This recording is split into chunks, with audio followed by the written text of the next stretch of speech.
Hello everyone. Last video में हमने solve किया था managers with at least 5 direct reports. इस वीडियो में हम सॉल्व करने वाले हैं कंफर्मेशन रेट, जो कि होगा हमारा question number 14 of this SQL 50 series. Let's get started. Okay, so we are given with the two tables, that is signups and confirmations. So in the signups table we have user ID and timestamp, where user ID is the column of the unique values for this table. Each of this table contain information about the sign up time for the user with ID, user ID. Then we are given with the confirmation table, in which user ID and timestamp is the primary key, combination of columns with unique values for this table. User ID is the foreign key which comes from this sign up table, and action column is an enum category of the type, either it contain confirmed as a value or timeout as a value. Each row of this table indicate that the user with user ID requested a confirmation message at this timestamp, and that the confirmation was either confirmed or timeout. Now what we have to return as a result is, okay, before that let's see the difference between this timestamp and this timestamp. So this is the timestamp where the user has requested the confirmation message, requested a confirmation message at this timestamp, and that confirmation message can be either confirmed or timeout. But this timestamp is the timestamp of sign up time, right? So these two are different. The only thing between these two table which is same is that user ID.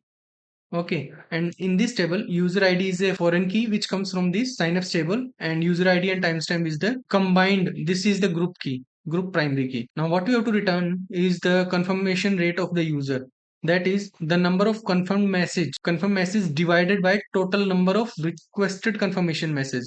This is the message that are confirmed, whose action is confirmed, divided by total number of requested confirmation message. These are the messages are both confirmed and timeout, right? These are sent by this user. Now the confirmation rate of a user that did not request any confirmation message, so the user that did not request or did not do any sign up, have the confirmation rate of 0, and we have to round off the confirmation rate to 2 decimal places. Now write a solution to find the confirmation rate of each user. So here is an example. The user 3 started the sign up at this time, right? And in this we can see that the user 3 we got this confirmation message at a different timing, right? The result of this is that it got timeout. And again, the user with user ID 3 again sent a confirmation message at 2, which again got timeout. So this is the result we got from these signups and confirmation tables. That is, the user ID, user with user ID 6 has a confirmation rate of 0, which means the user with user ID 6, you can see in the signups table, there is no confirmation messages we got. So by default, it will be 0. Similarly, the user with user ID 3 started the sign up at this time, and we got two confirmation messages. They both got timeout, which means 0 confirmation rate. Then for the user with the 7 started sign up at this time, and for the 7 we got three messages, confirmation messages, and all of the three got confirmed, which means the confirmation rate is 100%. That is 1. And similarly for 2 started to sign up at 11:944, and we got two confirmation messages, out of which one confirmed and one timeout. So we have a confirmation rate of 0.50 here. So how should we approach this problem? You see, we want every entry of the left table, that is this table, but we are not sure that if the user with this user ID exists in the confirmation table or not. For example, here we see that we have 6 in the signups table, but there is no entry in the confirmation table. So we are sure that we want every user IDs from the left table, but we're not sure if this entry exists in the right table or not. So we want to perform join here, but which join? It should be left join, because we want every entry of the left table. So let us write the queries to understand it better. So we want to select, at first let's select everything, star from signups, left join, confirmations. Okay, so let's see the result of this query. This will give us the invalid results because this will just do the cross joinings, right? But we got an error, that is okay. We got an error because for the left join we have to give the condition. So let us write the condition that will validate this. So the condition will be that the user ID in the signups table must be equal to user ID in the confirmation tables, and that will make this a valid entry, right? So we have signups dot ID, that is user ID, equals to the confirmation dot user ID.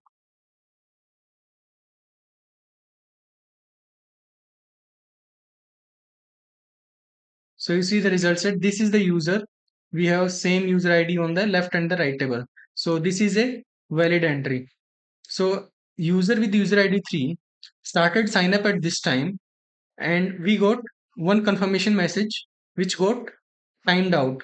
Then again, the user with user ID 3 started sign up. You see, these two times are the same. These two times are same. Started sign up, but we got these confirmation messages at a different time. Sign up at same time, but we got the confirmation messages two different time. One at 2 and the other at 3:30 46 seconds, and they both messages got timeout. Now in the result set, all we want is user ID and the confirmation rate. So confirmation rate, how should we calculate? First of all, we want to calculate confirmation rate for 3. So for 3, we will have to merge these two rows. And after merging these two rows got merged. Now we calculate how many are the confirmed messages in these two rows, how many are timeout messages, and we will do just the confirmation messages divided by total messages. That is the confirmation rate. So we want to group by user ID, but user ID exists in the both the table. So it's like signups dot user ID. Now after grouping, we want to select that signups dot user ID, right? And the other thing is that confirmation rate. So we want to use as confirmation rate. But how should we calculate it? First, we'll have to sum of all the messages that got confirmed in this group. So we want sum of all the messages, that is action, which comes from the right table only. So we don't have to write table name before the action. Action is confirmed. So this confirmed action is confirmed, and since we are using left join, the right table here you can see, since the 6, the user with user ID 6 started sign up at this, but we did not receive any confirmation messages, means there is no action. So for that we have to write that action is confirmed and that action is not null, right?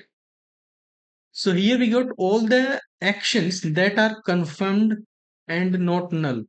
So for example, for the 3, we got confirmed rate as 0, the total confirmation message is 0, and we have to divide this number by the count in the group, that is total messages.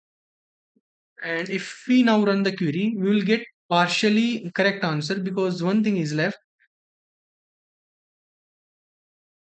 So we got an error in the SQL query, and that is okay.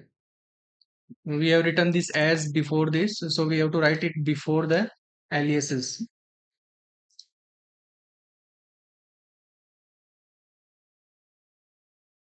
So see, our result test case has been passed, but it will not pass the final test cases because we have to round to the two decimal places. So the last thing is, as per the question, it is given that we have to write a solution to find the confirmation rate of each user, return the result in any order, and we have to round the confirmation rate to two decimal places. So we have to round this to two decimal places. Now we can submit the query. Okay, so our test cases has been failed. Let's see which one got failed. Okay, seems like that we have written the wrong query. We have rounded the sum, but we have to round the result. So it will be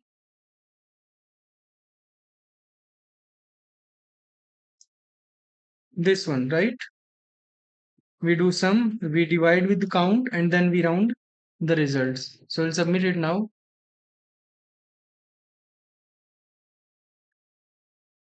Okay, so now our solution got accepted.